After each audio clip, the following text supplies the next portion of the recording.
What gives you hope? What gives you hope? At its most basic level, hope is the belief that good things lie ahead, that tomorrow will be better than today. Without hope, there is negativity, but with hope, there is possibility and growth. We're in week 3 of our message series based on Matthew Kelly's book, Holy Moments.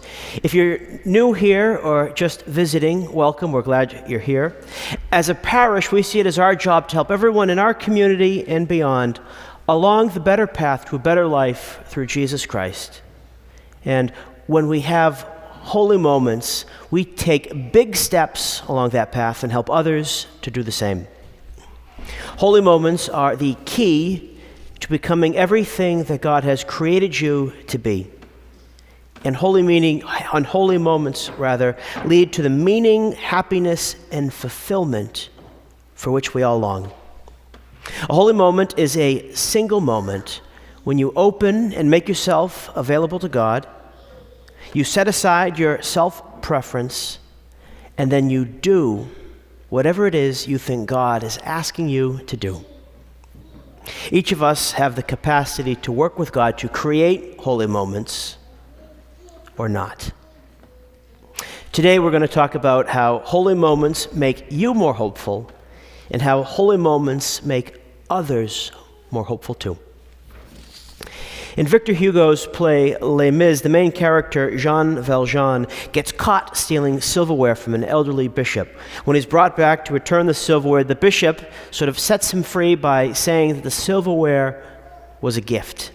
Now, this action turned out to be 2 holy moments. It was a holy moment for the bishop because he used it as an opportunity to show mercy, and he had hope that this action could touch Jean Valjean's heart. And it was a moment for Jean Valjean because he let it change the course of his life. That single act of kindness gave him hope. When you have a holy moment, you give hope by shining light in the darkness. And let's face it, there's a lot of darkness in the world. There's world hunger, there's the continuing war in Ukraine and other places, there's economic uncertainty, political polarization, all of the tragedies and evils that we see in the news, all of the stress and anxiety that we have to carry in our lives. And then there's all the ways that I, as an individual, continue to fail, and so much more. When we have unholy moments, we add to that pile of darkness. But when we have holy moments, we shine a light in the darkness. As creatures created in the image and likeness of God, each of us have the gift of free will. So we can change for the better, which is to grow, or we can change for the worse, which is to decay. You can change from the better by becoming more patient, more generous, more humble, compassionate, or courageous. Or you can change for the worse by becoming more angry, stingy, prideful, selfish, or rude. Changing for the better brightens the future and makes you a better version of yourself, whereas changing for the worse darkens your future, pulls you down, and makes you the worst version of yourself. Holy moments give you hope because they are a direct participation in God's plan of loving goodness. And holy moments give hope to others because we are all in this together. And each holy moment can set off a chain reaction of subsequent holy moments. In our gospel today, Jesus is at the beginning of his public ministry. He's been baptized by John, he's been tempted in the desert, and now he leaves his hometown at about the age of 30. But Jesus doesn't want to go it alone, so he calls others to join him in his ministry. First, it is 2 brothers, Peter and Andrew, and Jesus says to them, "Come after me, and I will make you fishers of men." Then he continues on a little ways and he sees 2 other brothers and he gives them the same invitation to James and to John. Jesus entered their lives while they were simply going about their ordinary work of life as fishermen. But in them, Jesus saw the potential for something greater. It was a holy moment because their hearts were opened and they were willing to set aside their self-preference and then do what they thought God was asking them to do. And when they received God's invitation, they must have felt in their hearts that good things, that hope lay ahead. And that's why they were able to leave everything. In the same way, Jesus enters our lives, and it's up to us to choose to respond to his invitations or not. And this happens many times a day in those special moments that could be holy moments. Moments when we have the opportunity to share in some small way or big way God's truth, beauty, and goodness. Like when you do a chore around the house that isn't technically your job to do.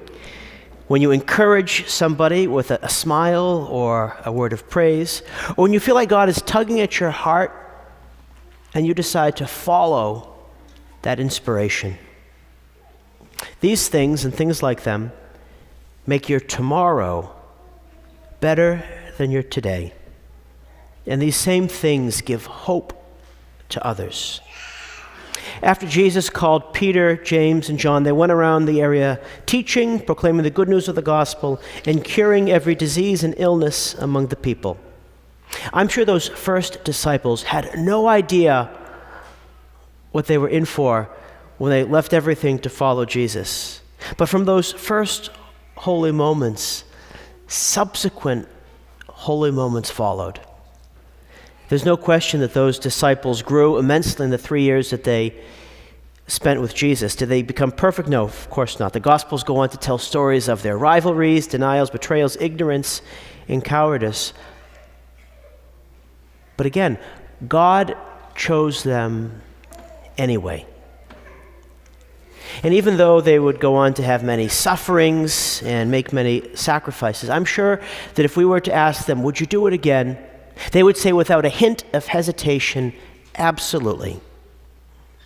And I'm sure they would say absolutely doubly so when they would think of all of the hope and all of the holy moments that were spread as a result of their ministry.